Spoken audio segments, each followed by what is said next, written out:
saya hormati Bapak Kepala Sekolah, yang saya banggakan Ibu Bapak Guru, dan yang saya sayangi siswa-siswi SMA Al-Islam.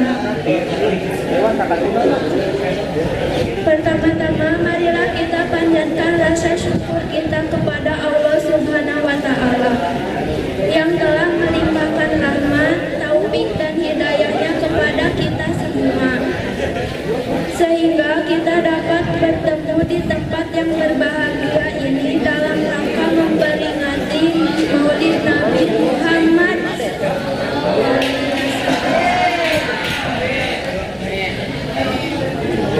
Salawat dan salam kita sampaikan kepada Nabi besar Muhammad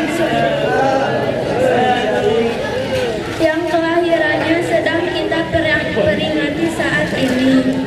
Dalam memperingati Maulid Nabi, mari kita teladani sikap dan sifat beliau yang mulia. Ada banyak kisah yang kita dengar tentang Rasulullah Shallallahu Alaihi Wasallam. Namun kali ini kita akan membuat satu cerita yang sederhana tetapi sangat mendalam. Suatu hari Rasulullah Shallallahu Alaihi Wasallam sedang mengadakan majelis ilmu di Masjid Nabi, masjid yang juga disebut Masjid Nabawi saat itu. Masih beralaskan pasir tanpa ubin dan sajadah. Para manusia terbaik itu berkumpul di dalam masjid tersebut untuk meraih ilmu dari teladan terbaik.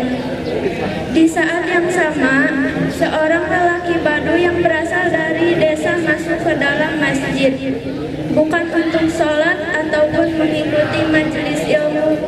Orang tersebut berjalan ke pojok ruangan masjid, menengok ke kanan dan kiri lalu jongkok untuk kencing. Ya, ia kencing di dalam masjid. Apa reaksi Anda jika mengetahui hal itu terjadi? Marah? Ya, wajar. Bahkan para sahabat Nabi Shallallahu Alaihi Wasallam yang mulia saja bergejolak dan marah. Mereka mendatangi orang itu dan siap meredakan amarahnya. Mengetahui atmosfer diliputi dengan amarah, Rasulullah Shallallahu Alaihi Wasallam memanggil para sahabat dan menenangkan mereka semua yang sudah siap melakukan ketegasan. Rasulullah memerintah para sahabat untuk tidak mengganggu hajat orang tersebut dan menyelesaikan hajatnya. Nabi Muhammad Shallallahu Alaihi Wasallam memanggil orang itu dengan nada yang ramah.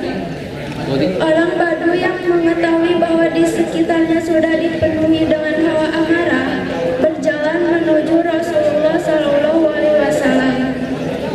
Ia menilai hanya Nabi Muhammad Shallallahu Alaihi Wasallam satu-satunya orang yang tidak menampakkan wajah marah. Beliau kemudian menasehati orang Baduy tersebut agar tidak melakukan hal yang sama untuk kedua kalinya. Beliau menjelaskan bahwa masjid dibangun untuk sholat dan membaca Al-Quran, bukan untuk buang hajat. Orang itu paham lalu pergi meninggalkan masjid. Tak lama berselang, tiba waktu sholat dan Nabi Muhammad SAW menjadi imam. Tanpa disangka, lelaki Baduy tadi ikut bergabung sholat jamaah. Ia masuk ke tengah-tengah barisan jamaah. Saat masuk ke gerakan itidal, lelaki Baduy ini kembali membuat geger. Ia menambahkan doa itidal sesuai dengan versinya sendiri dan diteriakkan keras-keras.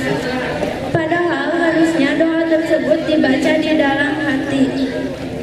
Ya Tuhan kami, bagimulah segala puji, sayangilah aku dan Muhammad dan jangan Engkau sayangi orang-orang selain kami berdua. Begitu doa yang ia ucapkan. Lihatlah doa orang ini, cara rukun sholat memang salah, tapi jika dilihat dari sudut pandang lain, orang ini telah memasukkan Nabi Muhammad SAW ke dalam hatinya. Bahkan ia telah menjadikan Rasulullah sebagai orang paling penting bagi hidupnya, di samping dirinya sendiri.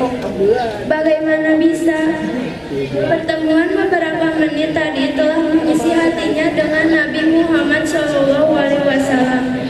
Apa yang telah dilakukan oleh Rasulullah sederhana, menahan amarah, berkata yang lembut, dan memberikan nasihat dari yang tulus dan terdalam. Mari kita berkaca pada hidup kita.